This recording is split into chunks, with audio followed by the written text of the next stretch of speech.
রোজার এক নম্বর ফজিলত, বুখারী শরীফের 38 নম্বর হাদিস, قال رسول الله صلى الله عليه وسلم, নবীজি সাল্লাল্লাহু আলাইহি ওয়াসাল্লাম বলেন, মান সামা রমাদান ঈমানান ওয়া ইহতিসাবান গুফিরা লাহু মা তাকাদ্দামা মিন যামবিহি, কেউ যদি ঈমান অবস্থায়, কি অবস্থায়?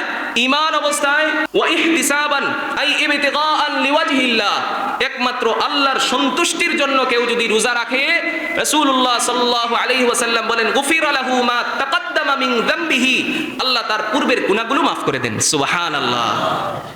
ঈমান অবস্থায় এবং একমাত্র আল্লাহর সন্তুষ্টির জন্য রোজা রাখলে আল্লাহ পূর্বের গুনাহ কি করে দেন? মাফ করে দেন। 2 নম্বর হাদিস, মুসনাদে আহমদের বর্ণনা, হযরতে আবু সাঈদ খুদরি রাদিয়াল্লাহু তাআলা আনহু হাদিস বর্ণনা করেছেন, তিনি বলেন, সামি'তু রাসূলুল্লাহি সাল্লাল্লাহু আলাইহি ওয়াসাল্লাম ইয়াকুল, আমি নবীজি সাল্লাল্লাহু আলাইহি ওয়াসাল্লামকে বলতে শুনেছি, তিনি বলেন, মান সামা রমাদানা ওয়া আরাফা হুদুদা, কেউ রোজা রাখছে, রমাদানের রোজা রাখছে, এবং রোজা কিভাবে কি করলে রোজার যত সীমারেখা আছে, যত বিধান আছে, প্রত্যেকটা বিধান সে কি করে জানে, যে সারাদিন পানাহার থেকে বিরত থাকতে হবে, স্ত্রী সহবাস থেকে বিরত থাকতে হবে, এবং সূর্য অস্ত যাওয়ার পরেই খাবার খাইতে হবে, এর আগে খাবার খাইলে রোজা ভেঙে যাবে, এই যত বিধান আছে এগুলো সম্পর্কে সে কি করে জানে। এরপরে রাসূল বলেন, ওয়া তাহাফফাযা মিম্মা কানা ইয়ামবাগী লাহু আন ইয়াতাহাফফাযা ফীহি, এবং সে সারাদিন গুনাহ থেকে বেঁচে থাকে, যতটুকু সম্ভব গুনাহ থেকে কি করে বেঁচে থাকে। রাসূলুল্লাহ সাল্লাল্লাহু আলাইহি ওয়াসাল্লাম বলেন, কুফিরা লাহু মা কানা ক্বাবলাহু, তার পূর্বের গুনাহ আল্লাহ মাফ করে দেন। সুবহানাল্লাহ। তার পূর্বের গুনাহ কি করে দেন? আল্লাহ মাফ করে দেন। 3 নম্বর হাদিস, হযরত আব্দুর রহমান ইবনে আউফ রাদিয়াল্লাহু তাআলা আনহু থেকে বর্ণনা, তিনি বলেন, قال رسول الله صلى الله عليه وسلم, নবীজি সাল্লাল্লাহু আলাইহি ওয়াসাল্লাম বলেন, ইন্নাল্লাহ তাবারাকা ওয়া তাআলা ফারাদা সিয়াম রমাদান আলাইকুম, আল্লাহ তাআলা তোমাদের উপর রমাদানের রোজাকে ফরজ করেছেন। আমি নবী ওয়া সানানতু লাকুম কিয়ামাহু, রমাদানের তারাবিকে আমি তোমাদের উপর সুন্নত করেছি। কি করেছি? সুন্নত করেছি। ফামান সামাহু ওয়া কামাহু ঈমানান ওয়া ইহতিসাবা খারাজা মিন দুনুবিহি কায়াউমিন ওয়ালাদাতহু উম্মুহু, রাসূল বলেন, কেউ যদি ঈমান অবস্থায় এবং একমাত্র আল্লাহর সন্তুষ্টির জন্য রমাদানে রোজা রাখে এবং কিয়ামুল লাইল করে, রাতে তারাবির নামাজ আদায় করে, খারাজা মিন দুনুবিহি, সে তার গুনাহ থেকে এমন ভাবে বেরিয়ে যায়, সদ্য মায়ের গর্ভ থেকে বের হওয়া সন্তান যেমন মাসুম থাকে, নিষ্পাপ থাকে, তেমনি ভাবে সেও নিষ্পাপ হয়ে যায়। সুবহানাল্লাহ। কথা বুঝতে পারছেন? হ্যাঁ, এটা রমাদানের 1 নম্বর ফজিলত। আল্লাহ আমাদের সবাইকে একমাত্র আল্লাহর সন্তুষ্টির জন্য ঈমান অবস্থায় রোজা রাখার তৌফিক দান করেন। সকলে বলেন আমিন। রোজার 2 নম্বর ফজিলত, ইবনে মাজাহ হাদিসের কিতাব, নবীজির সাহাবী হযরতে আবু হুরায়রা রাদিয়াল্লাহু তাআলা আনহু থেকে বর্ণনা, নবীজি সাল্লাল্লাহু আলাইহি ওয়াসাল্লাম বলেন, আল্লাহ তাআলা বলেছেন, এটা হাদিসে কুদসি, কুল্লু আমাল ইবনে আদম ইউদাআফুল হাসানাতু বিআশরি আমসালিহা, প্রত্যেকটা বনি আদম তাদের আমলের যে সওয়াব, এই সওয়াব আল্লাহ তাআলা 10 গুণ থেকে 700 গুণ পর্যন্ত বৃদ্ধি করেন। কি করেন বলেন? 10 গুণ থেকে 700 গুণ পর্যন্ত আল্লাহ বৃদ্ধি করেন প্রত্যেকটা বনি আদমের আমলের সওয়াব। কিন্তু আল্লাহু আযজা ওয়া জাল্লা, আল্লাহ তাআলা বলেন, ইল্লা সাওম, তবে রোজা যে ইবাদত, অন্যান্য ইবাদত কি 10 গুণ থেকে 700 গুণ, কিন্তু রোজা যে ইবাদত, ইল্লা সাওমা লি ওয়া আনা আজজি বিহি, তবে রোজা নামক ইবাদতটা এটা বান্দা শুধু আমার সন্তুষ্টির জন্য রাখে, আমার জন্য রাখে, এবং এর প্রতিদান আমি আল্লাহ নিজ কুদরতি হাতে দান করব। সুবহানাল্লাহ। কথা বুঝছেন? অন্যান্য ইবাদতের যে সওয়াব, এগুলো আল্লাহ তাআলা ফেরেশতাদের মাধ্যমে দিবেন, এবং এর সওয়াব আল্লাহ চাইলে 10 গুণ থেকে কত গুণ? 700 গুণ পর্যন্ত বৃদ্ধি করতে পারেন। কিন্তু রোজা এই যে ইবাদত, এটার যে সওয়াব, এটা আল্লাহ তাআলা নিজ কুদরতি হাতে দান করবেন। কেননা আল্লাহ বলেন, আমার বান্দা শুধু একমাত্র আমার সন্তুষ্টির জন্য রোজা রাখছে। সুবহানাল্লাহ। কথা বুঝতে পারছেন? এই ফজিলতের যে বিশেষত্ব, যে একমাত্র আমি আল্লাহই এর প্রতিদান দান করব, আমি আল্লাহই এর প্রতিদান দান করব। এটা কেন? একজন মুফাসসির আছেন, হযরত আল্লামা আব্দুর রাউফ আল মুনাবি রাহমাতুল্লাহি আলাইহি, উনি ফাইদুল কাদির এই কিতাবের মধ্যে তিনি এর ব্যাখ্যা করেছেন, এর কারণ উল্লেখ করেছেন যে আল্লাহ নিজেই কেন এর প্রতিদান দান করবেন। তিনি লিখেছেন, ওয়াল মুজিবুল ইখতিসাসিল সাওমি বিহাদাল ফদল, এর কারণ 1 নাম্বার, আন্না জামিআল ইবাদাতি মিম্মা ইয়াত্তালিউ আলাইহিল ইবাদ, অন্যান্য যে ইবাদতগুলো আছে এগুলো সাধারণত মানুষের চোখে পড়ে, অন্যান্য ইবাদত এগুলো সাধারণত কি বলেন? মানুষের চোখে পড়ে। আপনি নামাজ আদায় করছেন, এটা অন্যান্য মানুষ কি দেখে। আপনি কোরআন তেলাওয়াত করছেন, এটাও অন্যান্য মানুষ কি করে দেখে। আপনি দান সদকা করছেন, এটাও কি দেখে। আপনি হজ পালন করছেন, এটাও মানুষ কি করে দেখে। সাধারণত অন্যান্য ইবাদতগুলো মানুষের চোখে পড়ে।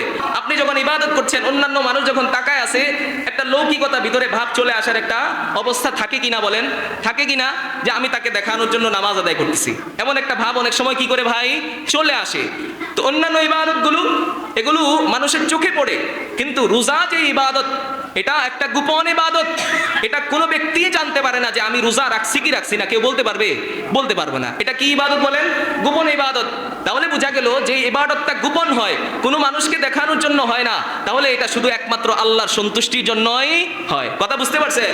হ্যাঁ, রোজা যেহেতু কোনোভাবেই মানুষকে দেখানোর কোনো অপশন নাই, লৌকিকতার কোনো অপশনই নাই, সেই জন্য আল্লাহ তাআলা বলেন বান্দা শুধু আমার সন্তুষ্টির জন্য রোজা রাখছে, এই জন্য আমি আল্লাহ নিজ কুদরতি হাতে সেই প্রতিদান তাকে দান করব। সুবহানাল্লাহ। ইল্লা সাওমা লি ওয়া আনা আজজি বিহি, আমি আল্লাহ সেই নিজ কুদরতি হাতে তাকে সেই প্রতিদান দান করব, আর সেই প্রতিদান আমাদের কল্পনাতীত, কল্পনার বাহিরে। সুবহানাল্লাহ। কল্পনার বাহিরে, এটা আল্লাহ তাআলা জানেন। মা লা আইনুন রাআত, এমন প্রতিদান আমাদের মানুষের চোখ কোনোদিন দেখে নাই। ওয়ালা উযুনু সামিআত, আমাদের কান কোনোদিন কি করে নাই, শুনে নাই।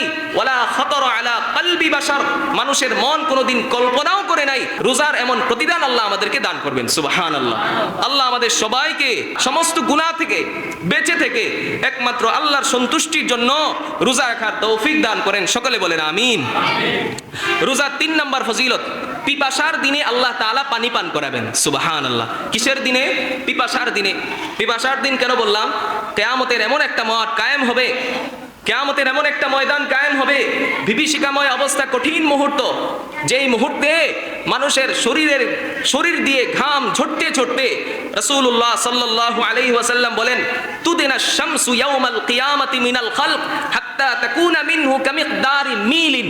আচ্ছা বলেন তো 1 মাইল দূরত্ব কতটুকু হয়? এখন সূর্য অনেক দূরে, অনেক উপরে, তারপরেও যখন সূর্যটা উঠে থাকে আর আপনি তাকান, একবার তাকানোর পরেই যখন আপনি একজন মানুষের দিকে তাকান, চোখ ঘোলা হয়ে আসে। চোখ কি করে ঘোলা হয়ে আসে? এত দূরে থাকা সত্ত্বেও। কিন্তু কিয়ামতের এমন একটা ময়দান কায়েম হবে, যেই সময় আল্লাহ তাআলা এই সূর্যকে মাত্র 1 মাইল দূরত্বে নিয়ে আসবেন। কত মাইল? 1 মাইল দূরত্বে নিয়ে আসবেন। 1 মাইল দূরত্বে নিয়ে আসার পরে মানুষের অবস্থা কেমন হবে? রাসূলুল্লাহ সাল্লাল্লাহু আলাইহি ওয়াসাল্লাম বলেন ফায়াকুনুন নাস কামিকদারি আ'মালিহিম ফিল আরাকি, মানুষ তাদের নিজ নিজ আমল অনুযায়ী, যে যেমন আমল করেছে সেই আমল অনুযায়ী মানুষ ঘামের মধ্যে ডুবে থাকবে। কিসের মধ্যে? ঘামের মধ্যে ডুবে থাকবে। রাসূলুল্লাহ সাল্লাল্লাহু আলাইহি ওয়াসাল্লাম বলেন ফামিনহুম মান ইয়াকুনু ইলা রুকবাতাইহি, কেউ তার শরীর দিয়ে ঘাম ঝরতে ঝরতে তার এই পায়ের টাকনু পর্যন্ত চলে আসবে। ওয়ামিনহুম মান ইয়াকুনু ইলা রুকবাতাইহি, কারো ঘাম ঝরতে ঝরতে তার এই হাঁটু পর্যন্ত চলে আসবে। ওয়ামিনহুম মান ইয়াকুনু ইলা হিকওয়াইহি, কারো ঘাম ঝরতে ঝরতে তার এই কোমর পর্যন্ত চলে আসবে। ওয়ামিনহুম মান ইয়াকুনু ইউলজিবুহুল আরাক, আর কারো ঘাম ঝরতে ঝরতে তার এই নাক পর্যন্ত চলে আসবে। কথা বুঝতে পারছেন? কিসের কারণে? এই 1 মাইল দূরত্বে সূর্য চলে আসার কারণে। তো সেই সময় কেমন পিপাসা লাগবে এটা তো আর বুঝার বাকি নাই। তো রাসূলুল্লাহ সাল্লাল্লাহু আলাইহি ওয়াসাল্লামের হাদিস, যে পিপাসার দিনে ওই কঠিন মুহূর্তে কিয়ামতের সেই বিভীষিকাময় অবস্থায় আল্লাহ তাআলা আমাদেরকে পানি পান করাবেন। সুবহানাল্লাহ। হযরত আবু মুসা রাদিয়াল্লাহু তাআলা আনহু থেকে বর্ণনা, তিনি বলেন ইন্নাল্লাহা কাদা আলা নাফসিহি আন্নাহু মান আ'তাশা নাফসাহু লাহু ফি ইয়াউমিন সাইফ। নবীজির সাহাবী আবু মুসা রাদিয়াল্লাহু তাআলা আনহু থেকে বর্ণনা, তিনি বলেন কোন বান্দা যখন গ্রীষ্মকালে যখন সূর্যের তাপ অনেক বেশি, পানি পিপাসা ধরে, ওই মুহূর্তেও যখন কোন বান্দা রোজা রাখে, সাকাহুল্লাহু ইয়াউমাল আতশি, আল্লাহ সেই কিয়ামতের সেই বিভীষিকাময় অবস্থায় পিপাসার দিনে আল্লাহ তাকে পানি পান করাবেন। সুবহানাল্লাহ। ফা ইন্না লাহুম ইয়াউমাল কিয়ামাতি হাউদান মা ইয়ারুদ্দুহু গায়রুস সাইম, কিয়ামতের ময়দানে আল্লাহ তাআলা আলাদা একটা হাউস বানাবেন, যে হাউস থেকে আল্লাহ তাআলা একমাত্র রোজাদারদেরকেই পানি পান করাবেন। ওই হাউসের কাছে অন্য কেউ যেতে পারবে না। সুবহানাল্লাহ। কথা বুঝতে পারছেন? আল্লাহ আমাদের সবাইকে রোজা রাখার তৌফিক দান করেন। সকলে বলেন আমিন। রোজার আরেকটা ফজিলত বলে দিই। হযরত আবু সাঈদ খুদরি রাদিয়াল্লাহু তাআলা আনহু থেকে বর্ণনা, নবীজি সাল্লাল্লাহু আলাইহি ওয়াসাল্লাম বলেন মান সামা ইয়াওমান ফি সাবিলিল্লাহ, কোন ব্যক্তি আল্লাহর সন্তুষ্টির জন্য একদিন রোজা রাখছে, কয়দিন? একদিন রোজা রাখছে। বা'দাল্লাহু ওয়াজহাহু আনিন নার 70 খরিফা, 70 বছরের দূরত্বে আল্লাহ তাআলা তার এই চেহারাকে 70 বছরের দূরত্বে সরিয়ে নেবেন। সুবহানাল্লাহ। কত বছরের দূরত্ব? 70 বছরের দূরত্বে আল্লাহ এই তার চেহারাকে কি করবেন? সরিয়ে নেবেন। কথা বুঝতে পারছেন ভাই? আল্লাহ আমাদের সবাইকে বুঝার তৌফিক দান করেন। এই রোজা কিয়ামতের ময়দানে আমাদের জন্য সুপারিশ করবে। কি করবে? সুপারিশ করবে। সুবহানাল্লাহ বলেন। সুপারিশ করবে। রাসূলুল্লাহ সাল্লাল্লাহু আলাইহি ওয়াসাল্লাম বলেন কিয়ামতের ময়দানে দুইটা জিনিস সুপারিশ করবে। এক নাম্বার রোজা, আরেকটা কি? কোরআন। বলেন কি? কোরআন।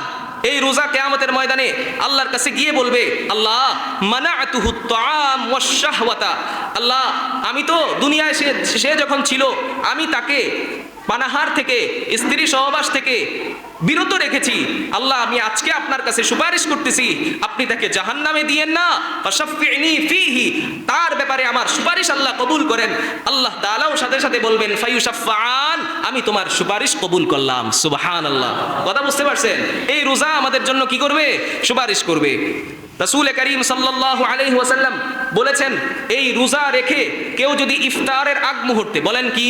ইফতারের আগ মুহূর্তে দোয়া করে, আল্লাহ তাআলা তার দোয়া ফিরায় দেন না, আল্লাহ তাআলা তার দোয়া কবুল করেন। সুবহানাল্লাহ। এই জন্য শিখলাম ইফতারের আগ মুহূর্তে আমরা কি করব?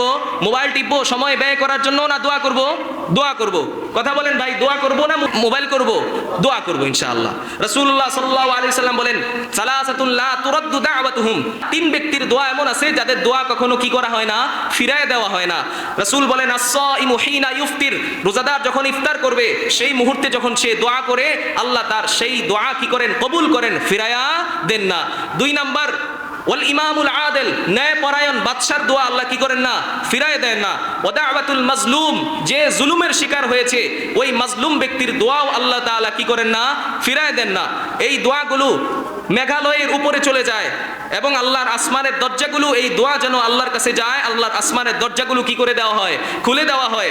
এবং আল্লাহ তাআলা বলেন, ওয়া ইজ্জতি, আমার ইজ্জতের কসম, লা আনসুরুন্নাকা ওয়ালাউ বা'দা হিনিন, দোয়া তো করছো, অবশ্যই তোমাকে আমি সাহায্য করব, যদিও একটু সময় পরে হয়। অবশ্যই তোমার এই দোয়া কি করা হবে? কবুল করা হবে। ভাই আরেকটা কথা আপনাদেরকে বলে দেই, রাসূলুল্লাহ সাল্লাল্লাহু আলাইহি ওয়াসাল্লাম একটা হাদিসের মধ্যে বলেছেন, সহিহ ইবনে খুজাইমা, হযরত সালমান ফারসি রাদিয়াল্লাহু তাআলা আনহু থেকে বর্ণনা। এই হাদিসের মধ্যে নবীজি সাল্লাল্লাহু আলাইহি সাল্লাম বলেছেন, ফাকসিরু ফীহি মিন আরবা'i খিসাল, এই রমাদান মাসে তোমরা চারটা কাজ, চারটা আমল বেশি বেশি করবে। কয়টা আমল? চারটা আমল। ভাই কয়টা আমল বলেন? চারটা আমল বেশি বেশি করবে। এক নাম্বার, ফাশাহাদাতু আল্লা ইলাহা ইল্লাল্লাহ, বেশি বেশি লা ইলাহা ইল্লাল্লাহ, বেশি বেশি লা ইলাহা ইল্লাল্লাহ বেশি বেশি কি করবে? পড়বে। দুই নাম্বার, ওয়া তাস্তাগফিরুহু, আল্লাহর কাছে বেশি বেশি মাফ চাইবে। আল্লাহর কাছে বেশি বেশি কি করবে? মাফ চাইবে। এক নাম্বার লা ইলাহা ইল্লাল্লাহ, দুই নাম্বার আস্তাগফিরুল্লাহ ওয়া আতুবু ইলাইহি, আস্তাগফিরুল্লাহ ওয়া আতুবু ইলাইহি। তিন নাম্বার রাসূল বলেছেন যে তোমরা আল্লাহর কাছে বেশি বেশি জান্নাত চাইবে। কি চাইবে? জান্নাত চাইবে। ওয়া তাসআলুনাল জান্নাহ, জান্নাত চাইবে। জান্নাত কিভাবে চাইবো? যে আল্লাহুম্মা ইন্নী আসআলুকাল জান্নাহ, এটা পারেন না সবাই? আল্লাহুম্মা ইন্নী আসআলুকাল জান্নাহ, আল্লাহ আপনার কাছে জান্নাত চাই, আল্লাহ আপনার কাছে জান্নাত চাই, আল্লাহ আপনার কাছে জান্নাত চাই। এই রমাদান মাসে আমি তিনবার আল্লাহর কাছে জান্নাত চাইলাম। জান্নাতও আল্লাহর কাছে বলে, আল্লাহুম্মা আদখিলহুল জান্নাহ, আল্লাহ আপনি তাকে জান্নাতে প্রবেশ করান। সুবহানাল্লাহ। কথা বুঝতে পারছেন? হ্যাঁ। আর 4 নাম্বার হচ্ছে ওয়া তাআওয়াজুনা বিহি মিনান নার, তোমরা জাহান্নাম থেকে আল্লাহর কাছে পানাহ চাইবে। তাহলে আমল কয়টা হলো রমজানে? চারটা আমল। এক নাম্বার লা ইলাহা ইল্লাল্লাহ বেশি বেশি পড়া।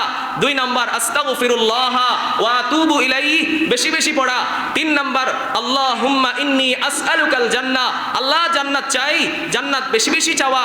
চার নাম্বার আল্লাহুম্মা ইন্নী আউযু বিকা মিনান নার, আল্লাহ জাহান্নাম থেকে পানাহ চাই, এটাও কি করা? বেশি বেশি পড়া। আল্লাহ আমাদের সবাইকে আমল করার তৌফিক দান করেন। এই রমাদানের রোজা রেখে যে সমস্ত কাজ রমাদানের রোজাকে কি করে ফেলে?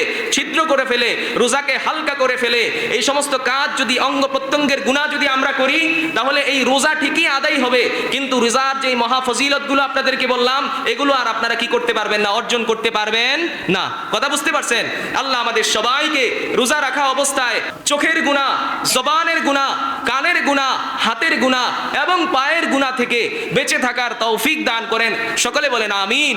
ওয়া আখিরু দাওয়ানা আনিল হামদুলিল্লাহি রাব্বিল আলামিন। ক্বাবলা জুমা 4 রাকাত সুন্নাত না পড়লে পড়ে নি।